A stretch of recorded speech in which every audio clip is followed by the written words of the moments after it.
akan menjelaskan mengenai akidah.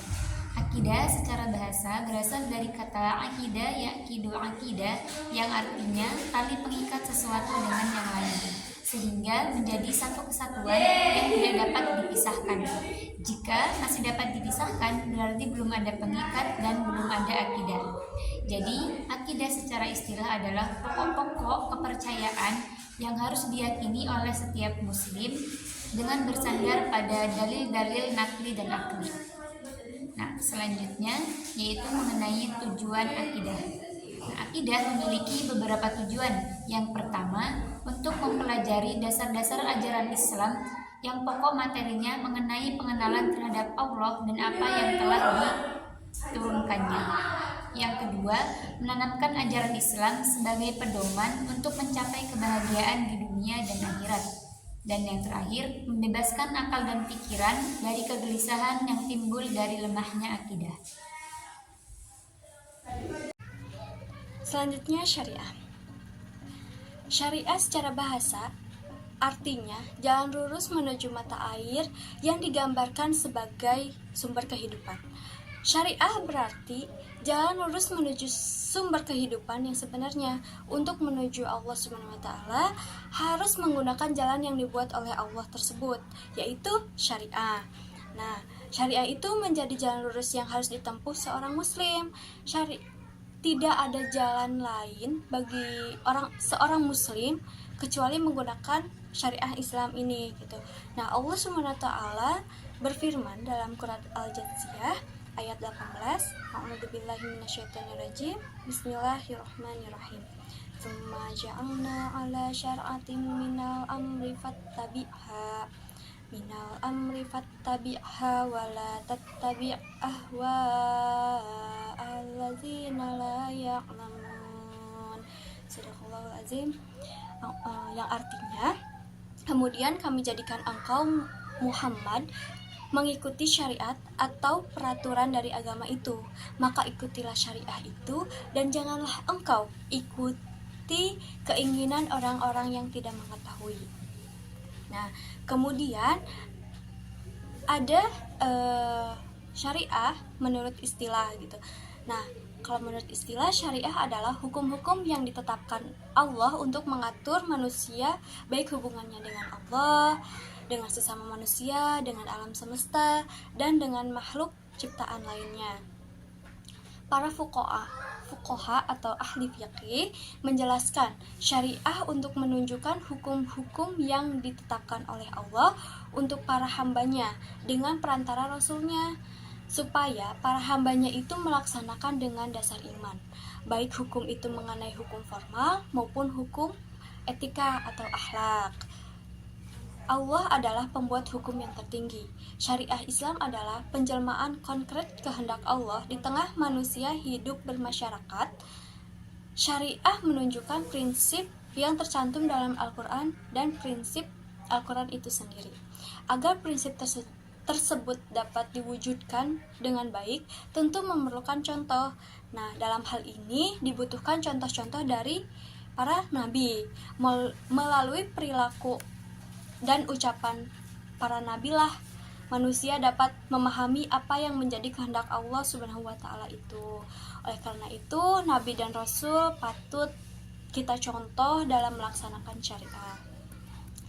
Kemudian ada fungsi-fungsi syariah. Fungsi-fungsi syariah, hukum-hukum Allah jauh lebih efektif untuk mencegah segala bentuk kejahatan yang merajalela. Di samping itu, bukan hanya mencegah kejahatan, melainkan mengarahkan pada kebaikan. Nah, berikut ini ada beberapa fungsi syariah, yaitu yang pertama ada menghantarkan manusia sebagai hamba Allah yang mukhlis. Syariah adalah aturan-aturan Allah yang berisi perintah Allah untuk ditaati dan dilaksanakan, serta aturan-aturan tentang larangan Allah untuk dijauhi dan dihindarkan. Ketaatan terhadap aturan menunjukkan ketundukan manusia terhadap Allah dan penghambaan manusia kepadanya. Tanpa melaksanakan syariah, maka manusia tidak akan sampai pada posisi sebagai hamba Allah yang baik dan benar. Kemudian yang Kedua, menghantarkan manusia sebagai khalifah Allah Subhanahu wa taala. Manusia sebagai khalifah Allah ini harus mengikuti hukum Allah yang diwakilinya. Nah, kalau melampaui batas bukan lagi wakil, maka dari itu syariah Islam memberikan batasan yang jelas dari kebebasan yang dimiliki oleh manusia. Dengan demikian, kekhalifahan manusia diatur dalam tatanan pencapaian kesejahteraan lahir batin manusia dan terhindar dari kesesatan sejalan dengan kehendak Allah Subhanahu wa taala. Memasuki pembahasan yaitu iman, Islam, dan ihsan. Kita terlebih dahulu memasuki pengertian. Yang pertama adalah iman. Iman secara bahasa amana yu'minu imanan, yang bermakna percaya, meyakini. Sedangkan menurut istilah, iman itu adalah al-imanu tasdiqu bil qalbi wa iqraru bil lisani wa amalu bil arkan, yaitu tasdiqul qalbi, meyakini, membenarkan dengan hati, wa iqraru bil lisan, dan melafalkannya dengan lisan, wa amal bil arkan, dan dilaksanakan dan diamalkan dengan anggota badan atau dengan perbuatan. Jika seseorang sudah mengimani seluruh ajaran Islam, maka orang tersebut sudah dapat dikatakan mukmin atau orang yang beriman. Iman terdiri atas 3 tingkatan, yaitu tingkatan mengenal. Maknanya adalah seseorang tersebut baru mengenal sesuatu yang dia imani. Kemudian ada tingkatan kedua, yaitu tingkat kesadaran.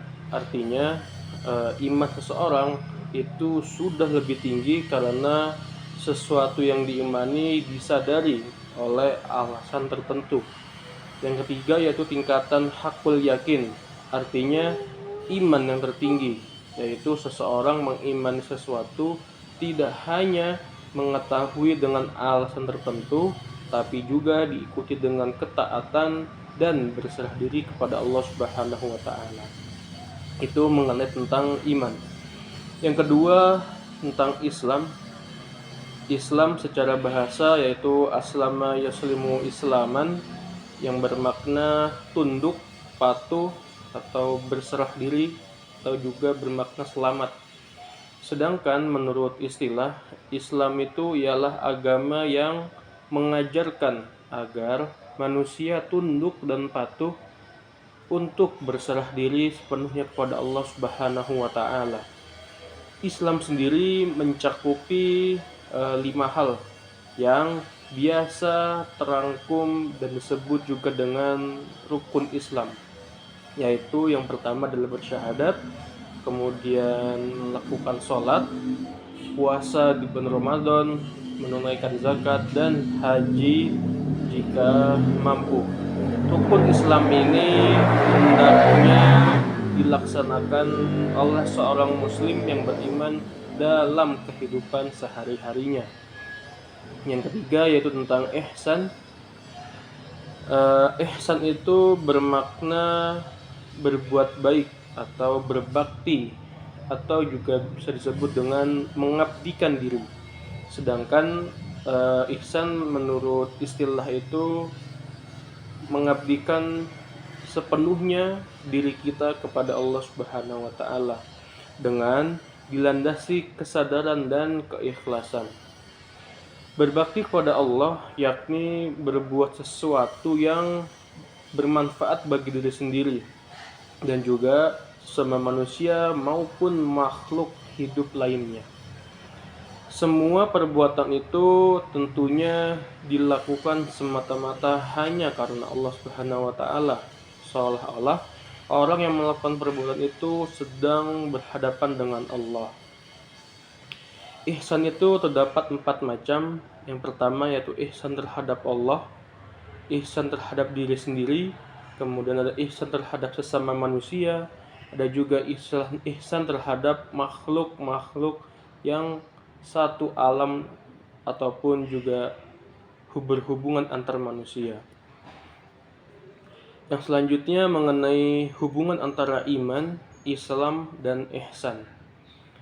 Hubungan iman, Islam, dan ihsan itu tidak dapat bisa dipisahkan satu dengan yang lainnya.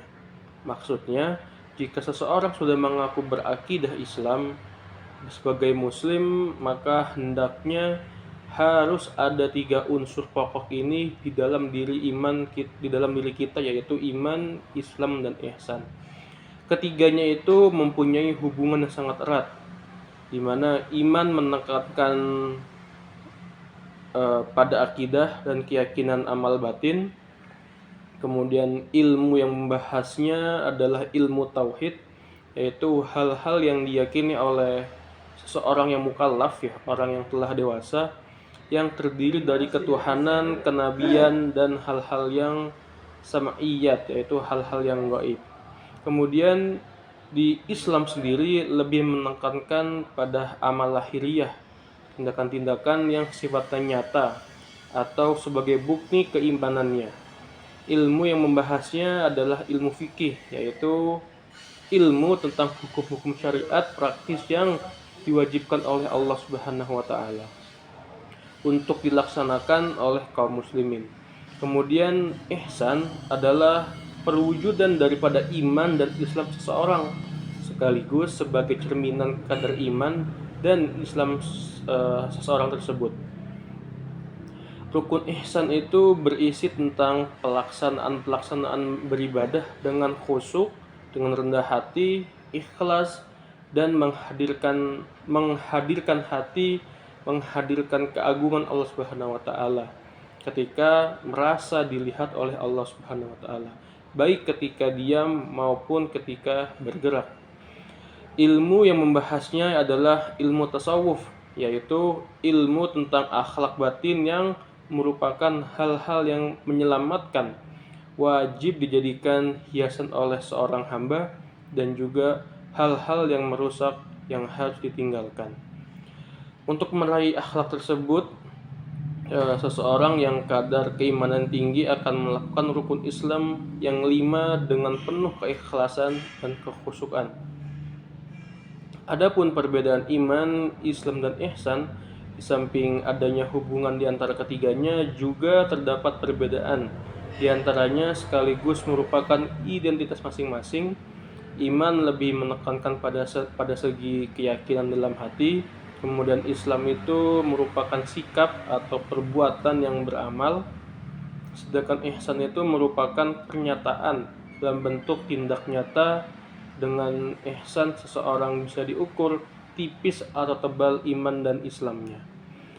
Iman dan Islam bila disebut secara bersamaan, maka yang dimaksud dengan Islam adalah amal perbuatan yang nampak, yaitu rukun Islam yang 5, dan pengertian iman adalah perbuatan yang tidak nampak, yaitu rukun iman yang 6. Dan bila hanya salah satunya disebutkan, maka maksudnya adalah makna dan hukum keduanya. Ruang lingkup ihsan itu lebih umum daripada iman, dan iman lebih umum daripada Islam. Ihsan lebih umum dari sisi maknanya, karena ia itu mengandung makna iman. Seorang hamba tidak akan bisa menuju martabat ihsan kecuali ia telah merealisasikan iman, dan ihsan lebih spesifik dari sisi pelakunya, karena ahli ihsan adalah segolongan ahli iman. Maka setiap muhsin adalah mukmin, dan tidak setiap mukmin adalah muhsin. Sekian dari saya.